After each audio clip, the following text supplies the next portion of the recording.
Hello everyone, welcome back to my channel. আজকে class 9-এর আরও কিছু ভৌত রাশির মাত্রা নির্ণয় করে দেখাবো। আগের দিন কিছু ভৌত রাশির মাত্রা নির্ণয় করে দেখিয়েছিলাম, আজকে আরও কিছু ভৌত রাশির মাত্রা নির্ণয় করে দেখাবো। তো চলো, আগের দিন ত্বরণ পর্যন্ত দেখিয়েছিলাম, তো আরও আজকে 5টা ভৌত রাশির মাত্রা নির্ণয় করে দেখাচ্ছি। প্রথমে আছে বল। আগে আমাদের সম্পর্কটা জানতে হবে, বল সমান কি ভর ইন্টু ত্বরণ। ভরের জন্য এবার কি আমরা মাত্রা জানি, কি ভরের মাত্রা হয় এম। দেখো আগে আরেকবার দেখিয়ে দিচ্ছি, দৈর্ঘ্যের মাত্রা এল, ভরের জন্য মাত্রা এম, আর সময়ের জন্য মাত্রা টি। ঠিক আছে, তাহলে এখানে আমাদের কি আছে, ভরের জন্য মাত্রা হবে আমাদের এম, আর ত্বরণের মাত্রা আমরা দেখো আগেই আমরা নির্ণয় করতে জেনে গেছি, তাহলে এল টি টু দি পাওয়ার -2। তাহলে এই দুটোকে একসঙ্গে করলে হবে M L T to the power -2। ওকে, হয়ে গেল আমাদের বলের মাত্রা। নেক্সট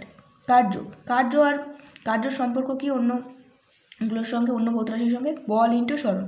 দেখো বলের মাত্রা আমরা জেনে গেছি, আর সরণ মানেই দৈর্ঘ্য, দৈর্ঘ্যের মাত্রার সঙ্গে গুণ করলে হয়ে যাবে। তো বলের মাত্রা আমরা কি পেলাম, M L T to the power -2, M L T to the power -2, আর সরণের মাত্রা হচ্ছে এল। তাহলে আমরা কি পাবো, থার্ড ব্র্যাকেটের মধ্যে M L square T to the power -2 হয়েছে। নেক্সট ক্ষমতা মানে কি, কার্য বাই সময়। দেখো কার্য জানি M L square T to the power -2, সেটাই বসাবো, M L square T to the power -2 by সময় মানে হচ্ছে থার্ড ব্র্যাকেটের মধ্যে আমাদের মাত্রা টি। তাহলে এখানে -2 আর এখানে উপরে উঠলে -1, তাহলে -3 হবে। M L square T to the power -3, এটা হয়ে যাবে কার্যের মাত্রা। তাহলে দেখো সম্পর্কগুলো জানা থাকলে কত সহজেই আমরা মাত্রাগুলো নির্ণয় করতে পারছি, তাই না? নেক্সট হচ্ছে ভরবেগ হচ্ছে ভর আর বেগের গুণফল। তো ভরের মাত্রা কি এম, আর বেগের মাত্রা কি এল টি টু দি পাওয়ার -1। এগুলো যখন তোমরা বারবার পড়বে তখন তোমাদের এটা একটা মুখস্থের মধ্যে চলে আসবে বা মনের মধ্যে গেঁথে যাবে যে কোনটার মাত্রা কি।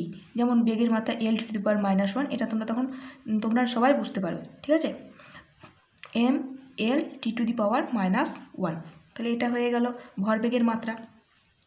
নেক্সট হচ্ছে চাপ সমান কি, বল বাই ক্ষেত্রফল। এবার বলের মাত্রা আমরা কি জানি, M L T to the power -2 by ক্ষেত্রফল মানে দৈর্ঘ্যের স্কোয়ার মানে এল এর স্কোয়ার, সেটাই থার্ড ব্র্যাকেটের মধ্যে থাকবে।